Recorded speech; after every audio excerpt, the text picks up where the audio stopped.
Mesdames et messieurs, bonjour et bienvenue dans Rendez-vous de la rédaction. Rendez-vous de la rédaction qui reçoit aujourd'hui le maire de Réfane. Le maire de Réfane, Djibril Thiaw, bonjour. Bonjour Moussa. C'est un plaisir de vous recevoir. Le plaisir est partagé. Voilà, Monsieur Djibril Thiaw, je rappelle que Réfane, c'est dans le département de Bambey, dans la région de Diourbel. Ouais.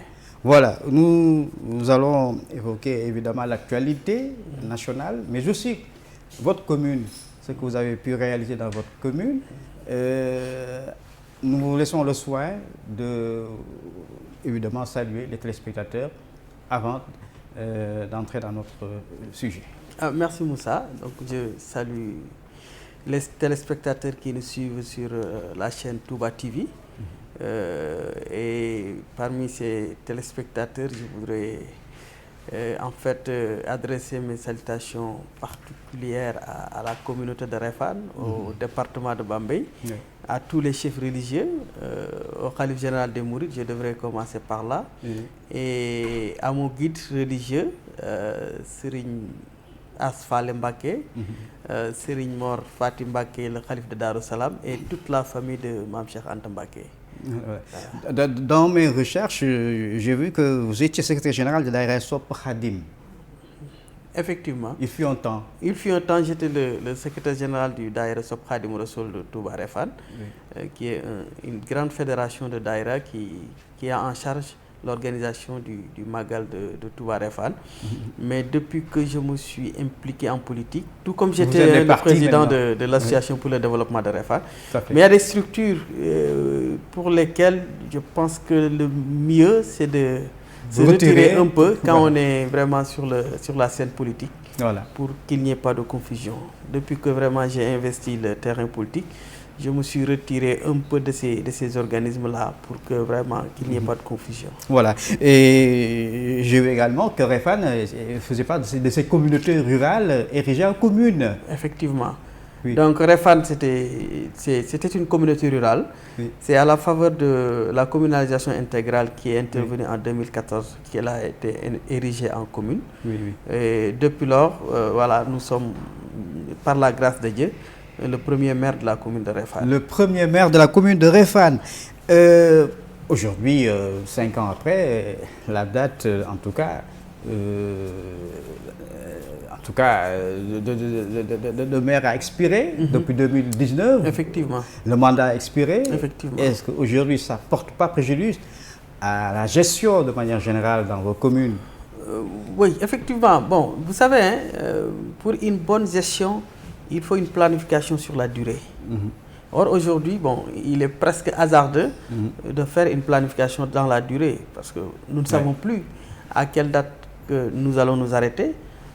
Donc, c'est un peu difficile, mais nous essayons tant bien que mal de poursuivre le programme que nous avions entamé. Et vous savez, quand on est ambitieux, à l'entame d'un mandat, on a un programme très vaste dont on n'est pas sûr même de terminer donc pendant les 5 ans. Alors, nous avions donc un programme très ambitieux que nous n'avons pas pu épuiser pendant les 5 ans. Donc, nous continuons de dérouler ce programme-là. Mais, à mon avis aussi, vraiment, il serait mieux quand même que les mandats se renouvellent pour qu'on puisse faire une planification sur Pour cela, il faut fixer les dates des élections locales. Il faut fixer les dates des élections locales. Mais je sais que c'est toute la volonté aussi du président de la République. Seulement, pour fixer ces dates aussi, il a besoin d'un certain nombre d'éléments, d'un certain nombre d'informations et des résultats également de la commission du dialogue national qui est en train de statuer sur beaucoup de choses qui devront normalement changer le processus électoral, le code électoral, la manière d'élire le maire. Donc, il faut tous ces résultats-là pour que le président de la République puisse s'appuyer sur ça et peut-être donner une date exacte pour la tenue des élections municipales. Votre appartenance dans la mouvance ou dans l'opposition? Non, je suis dans la mouvance présidentielle, je suis de l'APR. De l'APR. Voilà, depuis 2011, je suis dans l'APR. Et c'est avec fierté que nous réclamons notre appartenance à l'APR. Avec beaucoup de fierté. Voilà. On a vu la coalition Jotna de Pastef, Sonko, qui dit qu'aujourd'hui, il est temps que le président fixe les échéances en respectant le calendrier républicain des élections locales. Le président de la République le souhaite mieux qu'eux, il le souhaite plus qu'eux, parce qu'en réalité, c'est lui le garant de la démocratie et le président de la République. Tout le monde sait qu'il est un bon démocrate. Mais comme nous l'avons dit tantôt, il y a des discussions qui sont entamées dans le dialogue. Mais nous avons besoin de ces résultats-là. Parce que déjà, il y a des choses, il y a des avancées extraordinaires. Et à mon avis, ces avancées-là valent vraiment que l'on attende. Parce que quand on dit que désormais... Mais est-ce qu'il n'y a pas une certaine expectative aussi? Non, je ne pense pas. Le président de la République lui-même n'a aucun intérêt à ce que les élections locales ne se tiennent pas. Il aimerait bien que les élections se tiennent le plus tôt possible pour que les élus puissent renouveler leur mandat et pour que, en réalité, ces élus, ces collectivités territoriales puissent porter son programme à lui. Parce que n'oublions pas que le programme du président de la République est porté par il est déroulé par les collectivités territoriales. Il est déroulé dans des collectivités territoriales. Donc pour que ça marche mieux, il a besoin de collectivités territoriales où il y a une certaine visibilité, une certaine lisibilité dans l'avenir. Donc il a tout intérêt pour que ces élections se tiennent, mais aussi les avancées démocratiques qui sont en train d'être opérées dans le dialogue national. Je pense que c'est des avancées qui valent la peine d'attendre. Au dialogue national, on peut amorphe quand même, on n'entend pas. Oui, mais c'est à cause de la Covid. Mais n'eût été la Covid, on en serait à un autre stade. Et vous avez suivi récemment que ça bouge, ça commence à bouger encore. Le président a reconvoqué. Prions maintenant pour qu'il n'y ait plus d'obstacles, pour qu'on puisse aller très rapidement. Voilà, charité bien ordonnée commence par soi-même. Votre commune, nous en parlons de votre commune. Est-ce que vous avez une commune acquise à votre cause pour être renouvelée, ou bien c'est un peu le pessimisme? Bon, pas pessimisme, parce que je pense que nous avions gagné la commune avec plus de 60%. Oui, c'est en 2014. En 2014. Et depuis lors, par la grâce de Dieu, nous sommes en train de tenir les engagements que nous avions pris. Je me rappelle à l'époque quand nous battions campagne, nous leur disions que nous croyons à une électrification universelle. Oui, l'électrification universelle. De la même manière qu'à la Médina, tous les foyers ont accès à l'électricité, nous pensons que de la même manière, tous les foyers de la commune de Réfane devraient avoir accès à l'électricité. Est-ce que c'est le cas? C'est actuellement le cas, parce qu'au moment où je vous parle, il nous reste un seul village qui n'a pas été électrifié. Et je pense qu'au maximum, dans 2 mois, 3 mois, nous allons le faire. Bravo. Alors, donc, nous allons vous avez combien de villages? Vous totalisez combien de villages dans votre commune? Une centaine? À 52 villages. 52 villages électrifiés. Voilà. Donc aujourd'hui, on est à 50 villages disons, voilà. Électrifiés. Il nous reste Ndiren Sesen, c'est un village et son hameau, et que nous allons électrifier dans 2-3 mois au maximum. Voilà, on ne va pas s'aventurer à faire tout le bilan, mais au moins, quels sont les actes que vous avez posés? Voilà, c'est des actes que nous avons posés. Vous devez rendre compte à votre commune. Effectivement, et nous pouvons prendre par domaine. Par exemple, si vous prenez le domaine de la santé. La santé, oui. Voilà, quand nous sommes arrivés, nous avions comme objectif d'étoffer la carte sanitaire. C'est dans ce sens que nous avons construit une case de santé à Bomba Fendjarnou, case de santé également à Ngouy Tchandigé, une maternité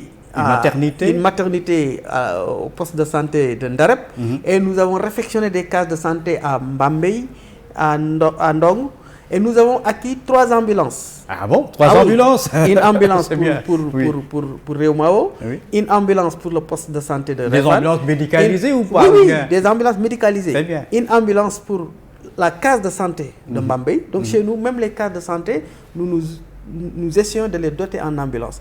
Et très bientôt, nous aurons une 4e ambulance pour le poste de santé de Ndarep. Donc, ces réalisations, c'est parce que vous êtes dans... S'il vous plaît, ces ambulances-là, pour l'essentiel, nous nous occupons de leurs entretiens, mais également, c'est nous qui mettons le carburant dans ces ambulances chaque année. Ah bon? C'est la mairie qui met le carburant dans toutes ces ambulances-là. Vous avez l'appui de l'État ou vous avez des partenaires que vous démarchez également? Nous avons l'appui de l'État comme toutes les collectivités territoriales, à travers les fonds de dotation et les fonds de concours. Et récemment, avec aussi la selle. Oui. Donc c'est des appuis de l'État que reçoivent toutes les collectivités territoriales du Sénégal. Oui.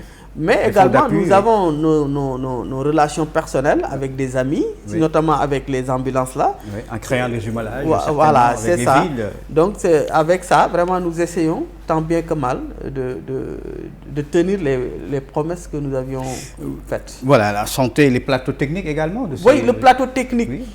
Parce que je vous ai parlé de construction de cases de santé et de maternité. Nous les avons équipés également. Oui. À chaque fois que nous construisons, nous mettons les équipements qu'il faut. Donc, et à chaque année également, nous donnons vraiment à toutes les structures de santé de la commune, nous leur donnons une dotation en médicaments et nous les accompagnons, en tout cas dans bien des choses. Il y a un peu la mortalité maternelle, un peu dans les villages reculés où les femmes ont des problèmes à accoucher. Ce n'est pas également votre problème là-bas? Oui, effectivement. C'est pour ces raisons d'ailleurs que nous avions mis autant d'efforts dans le domaine de la santé. Je me rappelle, quand je battais campagne, je suis allé au poste de santé de Ndarep.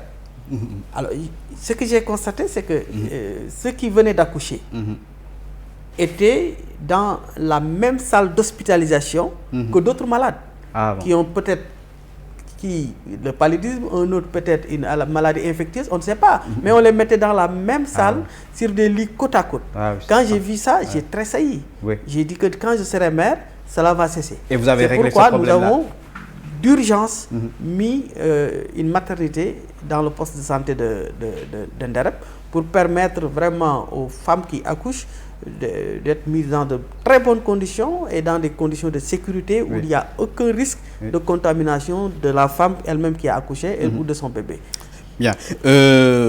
En termes également, parce que nous sommes toujours dans la rubrique santé, en termes également de Covid, la Covid qui fait beaucoup de ravages. Est-ce que vous également, au niveau de votre commune, vous avez pris toutes les dispositions? Oui, dans notre commune, oui, effectivement, nous avons essayé de faire des efforts. Oui. La première chose que nous avions faite, c'était de mettre en place un comité de riposte dans la commune de Réfane. Et nous l'avons installé en présence du sous-préfet de Lambaye et du médecin-chef du département de Bambey. Et pour cela, vraiment, je leur dis merci infiniment, le sous-préfet Barry et le médecin-chef. À chaque fois que nous avions besoin d'eux, ils ont été vraiment présents. Mais aussi un grand merci au maire honoraire de la commune de Réfane, qui est le premier, après le khalife général des Mourides qui a mis 200 millions. 200 millions, oui. Il est le premier à donner 3 millions pour ce comité de riposte-là. Oustaz Abdou Faye. Et vraiment, après, toute la population a suivi, que ce soit les femmes de Ndorong, que ce soit des groupes WhatsApp, Dolel Michel le maire, les femmes de Pays-Singan, l'opposition, les partis d'opposition, ils ont contribué. Même l'opposition a contribué à mettre en place ce fonds, plus maintenant les efforts de la commune. Et là, vraiment, nous avons fait beaucoup d'efforts avec ça. Mais monsieur le maire, avec votre conseil municipal, est-ce que vous n'avez pas de problème? Parce qu'on a vu des maires aujourd'hui qui ont eu des problèmes, à qui, par exemple, le conseil municipal dit que, bon, ils n'ont pas délibéré, c'est le maire qui a fait des dépenses de son propre gré, sans consulter le conseil municipal. Non, nous n'avons aucun problème vraiment avec notre conseil municipal.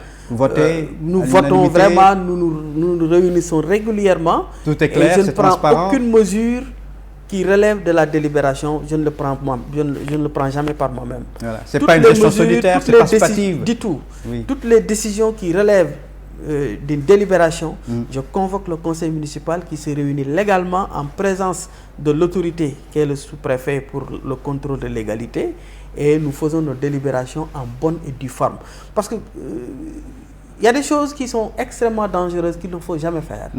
Prendre la décision ou bien décider à la place du conseil municipal, c'est extrêmement dangereux. Ouais. Il y a une question qui me brûle aux lèvres également, c'est la question foncière aussi. Est-ce que ça également, une question épineuse, est-ce que vous n'avez pas également à ce niveau? Oui, on a de petits problèmes, de petits problèmes là-bas, mais vraiment moins graves qu'ailleurs. Parce que chez nous, quand même, on n'a pas assez de terre. Et nous avons pris la résolution, nous avons dit aux paysans, jamais nous ne prendrons vos terres pour les donner à d'autres qui font l'agriculture comme vous. Vous leur avez assuré ça? Non, et on ne le fera jamais. jamais nous prendrons un lopin de terre d'un paysan pour le donner à qui que ce soit. Maintenant, nous pouvons prendre des terres, les lotisser à usage d'habitation. Là, c'est normal. Là, on en a le droit, mais on n'en abuse pas non plus. Nous, toutes les délibérations que nous faisons à usage d'habitation, c'est des délibérations que nous faisons suite à des demandes. Et les lotissements que nous faisons correspondent exactement au nombre de demandes que nous recevons. Nous ne faisons pas des lotissements pour dire « venez prendre ». Non, non, non. D'accord. Nous disons au chef de village, dans chaque village, que le chef de village recense et accueille les dossiers de ceux qui ont besoin de terrain à usage d'habitation. Par exemple, quand nous savons que dans le village de Réumao, il y a tant de demandes, au niveau de Réumao, nous allons lotir exactement un nombre égal au nombre de demandes que le chef de village a reçues. Et on donne à chacun sa parcelle et on s'en limite. Sans tambour ni trompette. Sans tambour ni trompette. Voilà. Maintenant, le problème que nous avons, c'est que souvent aussi, il y en a qui comprennent un peu mal la notion de domaine national. Parce qu'il y a des paysans, si vous faites des lotissements, ils te disent « Ah, le maire a pris mon champ. » Ils sont beaucoup, ils sont Donc, accusés, ils ne savent pas que quand on doit lotir pour usage d'habitation, ça, c'est la priorité sur l'usage agricole. C'est le seul problème que nous avons. Des gens qui vous disent « Ah, monsieur le maire, vous avez donné mon champ à quelqu'un qui habitait là-bas. » C'est le seul problème que nous avons. Voilà. Vos infrastructures sur le plan sanitaire, donc on n'a rien à dire, c'est clair. D'autres infrastructures routières, par exemple, pour accéder, pour désenclaver la commune, puisque vous avez déjà électrifié, si vous pensez au désenclavement. Oui, nous pensons au désenclavement. D'ailleurs, vous savez, Réfane, c'est à plus de 6 km, en tout cas de la route nationale à la Grande Mosquée. C'est estimé à un peu moins de 7 km. Alors, il y avait une piste, mais la piste était complètement dégradée. Les pistes communautaires, oui. Mais grâce au fonds d'entretien routier autonome, la piste est en train d'être faite. Vraiment avec un bon financement de 100 millions. 100 millions. Au moment où je vous parle, les travaux sont en cours. On démarrait, oui. Et vraiment, pour le moment, ça donne satisfaction. C'est vrai que ça a un peu traîné, parce que quand la Covid est arrivée, l'entrepreneur avait demandé à observer une pause, parce qu'il avait des problèmes pour déplacer souvent ses agents. Donc il avait observé une pause et maintenant il a repris. Et nous souhaitons que vraiment cela se termine très rapidement. Ça, c'est sur le plan des infrastructures. Maintenant, toujours sur le plan des infrastructures, en tout cas, nous attendons toujours dans le cadre du PUDC. Je pense que ça aurait dû être réalisé depuis très longtemps, mais il y a eu quelques retards encore à ce niveau-là. Nous attendons toujours au niveau du PUDC la piste qui doit partir de Ndangalma sur la route nationale, en passant par Ndareb, Réfane, Bor Mbafay, Réfane, Réumao pour aller à Toubatoul.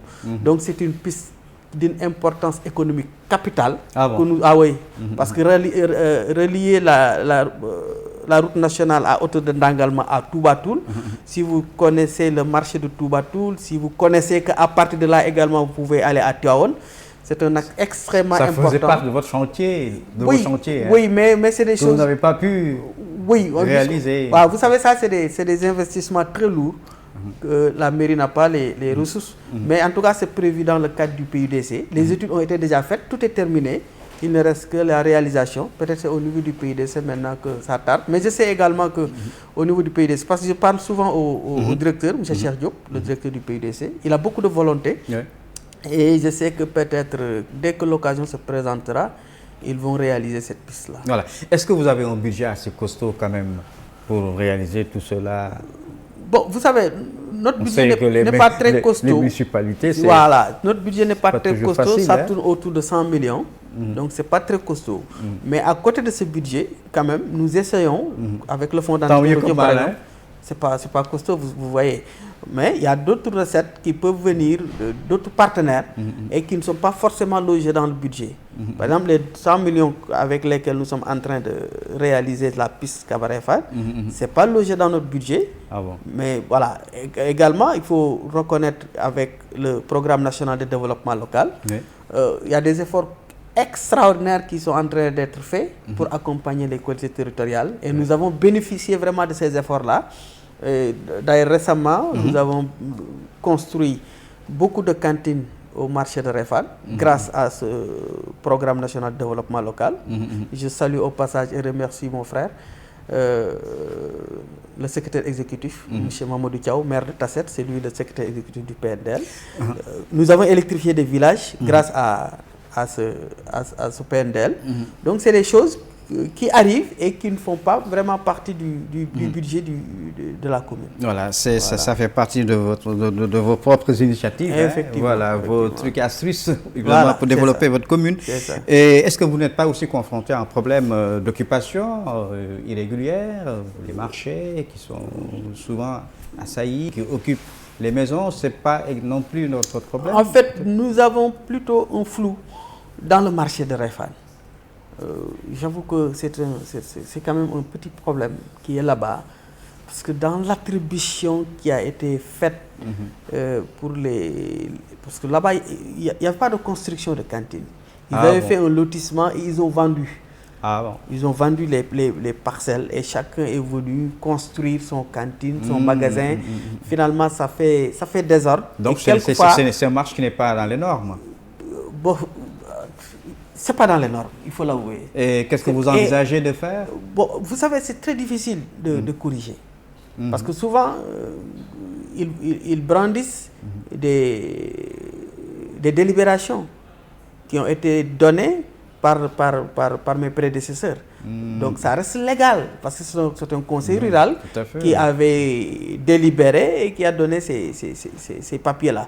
Par contre, il y en a qui ne peuvent pas vous sortir un papier pour dire que ça m'appartient. Mais bon, puisque vous connaissez le village, nous sommes tous des parents. Voilà, vous ne voulez pas gérer un gendarme? Je ne veux vraiment pas faire le gendarme. Non, je ne veux pas faire le gendarme. Je veux que tout se fasse dans la concertation. Je veux aussi respecter les uns et les autres, mais et peut-être ne pas leur ôter leur gagne-pain. Mais est-ce qu'ils font un effort aussi pour être organisés? Oui, en fait, je pense que la faute, ce n'est pas à eux. La faute, c'est aux équipes municipales qui ont donné des délibérations sur un marché. C'est à vos prédécesseurs? Oui. Je pense qu'ils devraient construire et mettre les constructions à la disposition des populations en leur louant cela. Mais dès que vous donnez un papier comme délibération, à partir de cette délibération, ils peuvent même aller avoir un titre foncier, un bail. Donc là, vraiment, la mairie n'a plus prise sur ce foncier-là. Donc c'est une erreur qui a été commise par mes prédécesseurs. Bon, et vous les laissez tout en sachant qu'ils sont illégaux? Ils sont pas illégaux parce qu'ils ont des délibérations. Ceux qui ne l'ont pas? Ceux qui ne l'ont pas, voilà, là vous allez déguerpir? Bon, il ne faut pas déguerpir parce que souvent aussi c'est leur gagne-pain. Et vous savez... Vous avez l'impression d'un maire très compréhensif. C'est leur gagne-pain. Voilà, maintenant, peut-être les accompagner pour qu'ils régularisent. Peut-être les accompagner pour qu'ils essayent de régulariser leur situation. Mais si vous faites des déguerpissements, ça peut vraiment créer des problèmes sociaux. Parce que beaucoup de personnes aujourd'hui gagnent leur vie à partir de ce marché-là, même s'ils ne sont pas dans une situation légale. Donc moi, en tant que maire... Vous voulez cultiver l'estimation de toute la commune? Non. L'estimation, gagner l'estime publique? Non, ce n'est pas ça. C'est-à-dire, moi, je n'aime pas... C'est votre nature, oui. Voilà, ma nature, c'est que je ne veux pas ôter à quelqu'un vraiment son gagne-pain. Madame, je ne veux même si l'occupation est illégale, moi je pense qu'il faut les accompagner, essayer de régulariser autant que faire se peut, mais vraiment ne pas faire le gendarme, ne pas taper, non. Voilà. Et puis bon, voilà, c'est des gens qui se débrouillent pas mal, donc il faut les accompagner. D'accord. Bon, l'éducation. Oui, pour l'éducation, là également, nous avons fait des efforts. Il n'y avait pas d'abri provisoire? Ah non, il y en a. Il y en a. Et là également, les abris provisoires, vous savez, nous attendons toujours, là il faut l'avouer, le programme de l'État sur la résorption des abris provisoires. Parce qu'il fut un temps, l'État donnait ce qu'on appelait un budget consolidé, dans le cadre du budget consolidé d'investissement, il donnait des fonds aux collectivités territoriales pour qu'ils construisent des classes. Mais depuis qu'ils ont créé le programme de résorption des abris provisoires, ces fonds n'arrivent plus. Donc, en principe, le ministère de l'Éducation nationale, et je pense qu'ils y sont, ils sont d'ailleurs en train de construire 2 classes dans une école de NEREP 2. Je pense que ce programme viendra résorber les absences provisoires. Mais malgré cela, nous sommes en train de construire. Vous êtes en train de construire. Nous sommes en train de construire. Parce que quand nous venions, il n'y avait pas de lycée à Réfane. Il n'y avait pas de lycée? Ouais, même si le lycée n'est pas de notre compétence, c'est de la compétence du conseil départemental, mais nous nous sommes dit que Réfane, c'est notre commune. Les enfants qui sont dans les écoles, c'est nos enfants. Donc, même si ce n'est pas de notre compétence, vous avez pu construire un lycée. Nous avons pu construire, parce que quand le ministre de l'Éducation nationale, à l'époque, c'était Serigne Mbaye Thiam, il était venu à Réfane, à Réaumont plus précisément, nous avions posé le problème. Il m'a dit, monsieur le maire, nous voulons bien vous accompagner, mais nous n'allons pas ouvrir des classes de seconde dans des abris provisoires. C'est là-bas que nous avions pris la décision de construire. Nous avons construit 4 classes, nous les avons équipées, nous avons mis de l'eau, nous avons mis des sanitaires. Et l'année qui suit, avec l'appui bien évidemment de l'inspecteur d'académie de Diourbel à l'époque, mon frère Ganassen, que je remercie au passage, vraiment le ministre de l'Éducation nationale a fait la proposition à son excellence le président de la République Macky Sall, qui nous a autorisé l'ouverture d'un lycée. Et nous avons cette année notre première génération d'élèves de terminale qui ont récemment passé l'examen de philosophie. Nous les souhaitons vraiment beaucoup de bonne chance. Ça se fera un succès. Voilà, avec un résultat extraordinaire qui fera que peut-être les générations qui suivront auront des références. Et donc ça, nous l'avons fait. Mais également, vous savez, l'autoroute à péage coupe la commune de Réfane en 2. De l'autre côté de l'autoroute à péage, il y a le village de Réaumont, toute cette zone-là, qui venait au CM de Réfane pour étudier. Alors, quand le ministre est revenu à Réfane, nous avons reposé le problème de cette zone-là, qui venait au CM de Réfane et qui aujourd'hui éprouve beaucoup de difficultés pour faire les contours parce que avec les passages là, c'est pas très nombreux au niveau de l'autoroute à péage. Donc les enfants faisaient des kilomètres pour faire des contours pour venir au. Et maintenant, comment vous avez pu il nous avait dit également, si vous construisez, nous allons mettre un CM à Réaumont. Là également, nous avons encore construit 2 classes, nous avons mis tout l'équipement nécessaire, nous avons mis des toilettes. Et encore, avec l'accompagnement de l'IA et de l'IF de Bambey, le ministre de l'Éducation nationale a proposé au président de la République qui nous a encore permis d'ouvrir le collège de Réaumont. Voilà, donc l'éducation, la santé... Et même pour l'éducation, nous avons équipé toutes nos écoles de matériel informatique. Le codec, nous l'avons équipé de risographes. Même le codec départemental, en tant que maire de Réfane, nous avons... Voilà.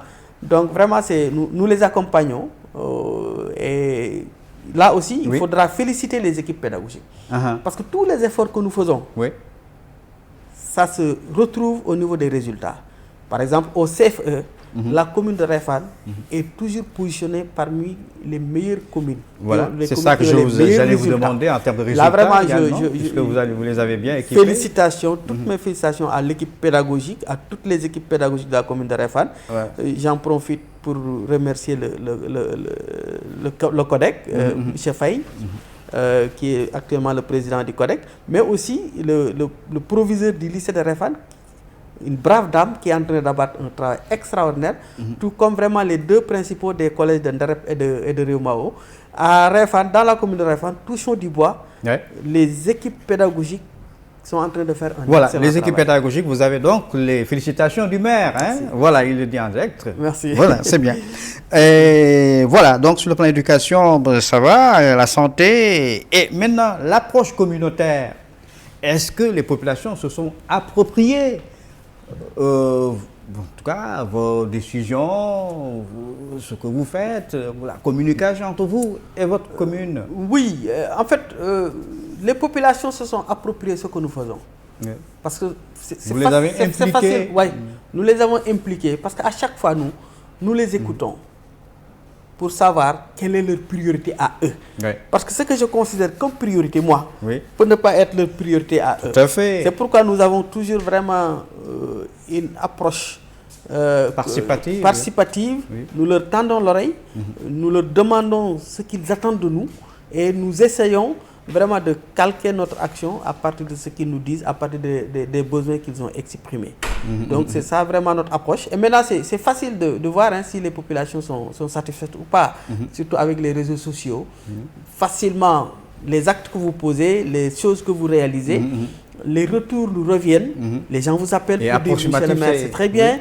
Les autres vous envoient des SMS, les autres à travers les réseaux sociaux magnifient ce que vous faites. Même si maintenant de temps à autre, il y a des gens qui disent non, nous ne sommes pas d'accord avec ça. Voilà. Et c'est tout à fait normal. Nous sommes dans un pays de démocratie. On ne peut pas avoir l'unanimité. Le prophète Mohammed ne l'avait pas, Serigne Touba ne l'avait pas, Mame Cheikh Anta Mbacké ne l'avait pas. Moi, ces trois grands hommes, tout ce qu'ils n'ont pas, je ne cherche pas là-bas. Toutefois, monsieur le maire, vous ne vous déterminez pas par rapport à votre appartenance. Vous êtes là-bas pour toutes les couleurs. Oui, moi je suis là-bas pour tout le monde, parce que je suis le maire de tout le monde. Maintenant, quand il s'agit de faire mes activités politiques, je le fais avec mes partisans. Mais la gestion de la commune, elle est faite sur la base des besoins des populations de la commune de Réfane, quelle que soit leur obédience politique. Quelle que soit leur obédience politique.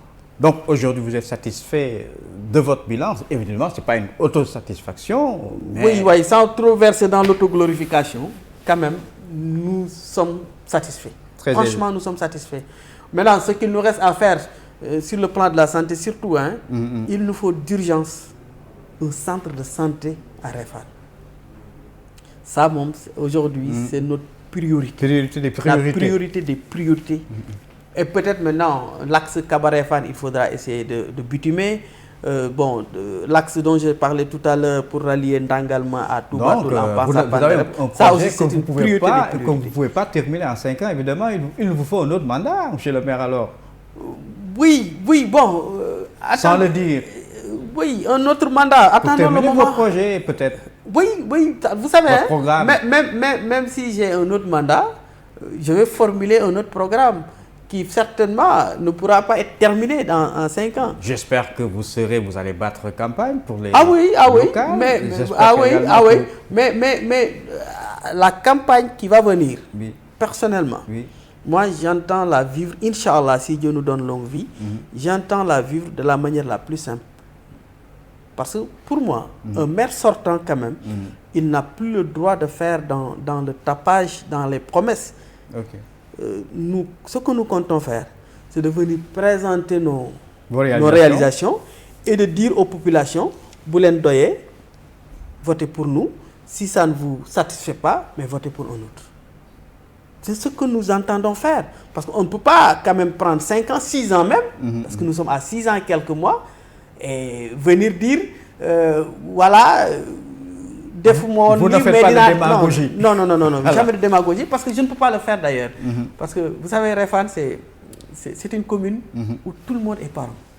C'est des liens de parenté très, très, très forts. Vous n'avez pas droit à l'erreur. Vous n'avez pas droit à l'erreur et vous n'avez pas droit à la démagogie. Malheureusement, il y en a qui le font. Et je leur dis toujours, faites attention. Vous êtes encore jeunes. Ne faites pas de démagogie. Ne faites pas dans la politique politicienne. Parce que tous ces gens que vous voyez, toutes ces personnes que vous rencontrez dans les rues, même si vous ne les connaissez pas, vous avez des liens de parenté très solides avec eux et très proches.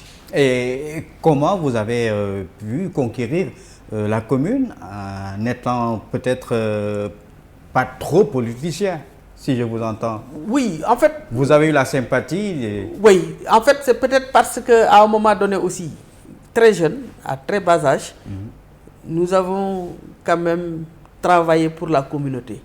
Et à l'époque, nous avions une allergie pour la politique. Ça veut dire que nous nous sommes engagés dans le mouvement associatif sans arrière-pensée, sans calcul. Et parce que, je vous l'ai dit tout à l'heure, je suis membre fondateur et premier président de l'Association pour le développement de Réfane, qui a fait des choses extraordinaires à Réfane. D'accord. Nous avons fait d'excellentes choses à Réfane.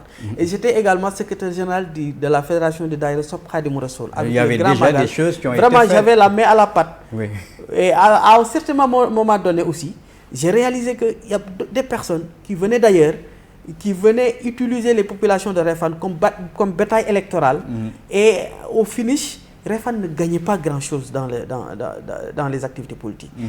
J'ai dit, finalement, ça pose problème. Il y a même des gens qui m'ont interpellé pour me dire, Yenagi Setan. Alors j'ai dit donc, il fallait que je prenne mon courage à 2 mains. Et j'ai dit, je me retire de l'ADER, je me retire. Et vous vous consacrez de la Fédération des Daïra Sope Khadim Rassoul pour me consacrer à mes activités politiques, pour qu'on ne dise pas que ADER est une association politique, le Daïra est politique. Donc je me suis retiré et je me suis consacré vraiment à mes activités politiques. Vous ne faites pas partie de ces maires qui sont très éloignés de leur population. Il semblerait que vous êtes vraiment ancré dans votre population. Non, je ne peux pas être éloigné des populations. Oui. C'est-à-dire, même si je n'étais pas maire, oui. Généralement, quand on vous appelle pour vous dire que tel est décédé, c'est tel-là, vous avez des riens de palanter. Même si je n'étais pas maire, je suis obligé d'y aller. À plus forte raison quand on est maire. Donc, Réfane n'est pas très loin, c'est à 100 km de Dakar, avec le tour à péage aussi. Oui. C'est en 1 heure de route. Vous pouvez faire des allées-venues, vraiment, je peux aller à Réfane le matin et revenir à midi. Très bien. Donc là, ceux qui vont à Yeumbeul, aller à Réfane, c'est plus facile qu'aller à Yeumbeul. Hein. Donc je n'ose pas vraiment prendre cette distance-là avec ma commune. En tout cas, monsieur le maire, ça a été un plaisir de vous recevoir. On aurait pu peut-être débattre sur d'autres champs, mais malheureusement, on n'a pas beaucoup de temps. Mais ça a été un plaisir pour nous de vous recevoir et de connaître beaucoup plus davantage votre commune. On sait qu'aujourd'hui, quand même, vous êtes bien à l'aise pour défendre votre bilan. Merci. Nous vous souhaitons plein succès et peut-être un mot de la fin. Oui, le mot de la fin, c'est en fait prier encore pour notre vénéré Khalif, Serigne Mountakha, et prier également pour Serigne Mor Fatim Mbacké, le Khalif de Mame Cheikh Anta, et prier également pour mon guide Serigne Asfalé Mbacké. Sensibiliser yàlla yàlla tas ci barkeem et que njaboot gi mu fi bàyyi yàlla teg loxo. Vraiment souhaiter aussi que cette maladie de Covid là vraiment disparaisse carrément. Et maintenant appeler les populations aussi vraiment au respect des mesures barrières. Il faut prier, mais aussi nañ sabablu. Donc vraiment tout ce qui est mesures barrières, essayons de le respecter. Et peut-être maintenant remercier le président de la République. Parce que vraiment, quand je fais un bilan assez élogieux, c'est parce que ce qu'il m'avait dit. Vous avez traduit sa vision. Ah oui, c'est sa vision qui a été traduite. Mais également dans son bureau, il m'avait dit, dina la jappelé Réfane. Et vous ne l'avez pas regretté. Il l'a fait, je ne l'ai pas regretté. Remercier également le ministre des Infrastructures et avec lui l'administrateur du fonds d'entretien qui est autonome, mon ami et frère Mamoudou Faye. Remercier le ministre des collectivités territoriales et avec lui mon ami et frère Mamoudou Thiaw, le maire de Tassette, secrétaire exécutif du PNDL, qui nous ont accompagnés. Vraiment, remercier aussi le sous-préfet de Lambaye. Le sous-préfet. Voilà, vraiment. Vous avez une gestion collégiale. Voilà, merci beaucoup. Vous êtes vraiment, famille. il est très proche de nous. Et remercier également tous les collègues maires dans le département de Bambey, notamment le ministre Mor, mes amis, frères, vraiment qui sont... Voilà, ça a été un plaisir de recevoir donc le maire de la commune de Réfane, un maire exemplaire, il faut le dire, puisque on aimerait bien que toutes les communes fonctionnent de cette manière. Ça a été un plaisir et nous vous donnons rendez-vous, chers téléspectateurs, prochainement pour un autre numéro de Rendez-vous de la rédaction. Au revoir.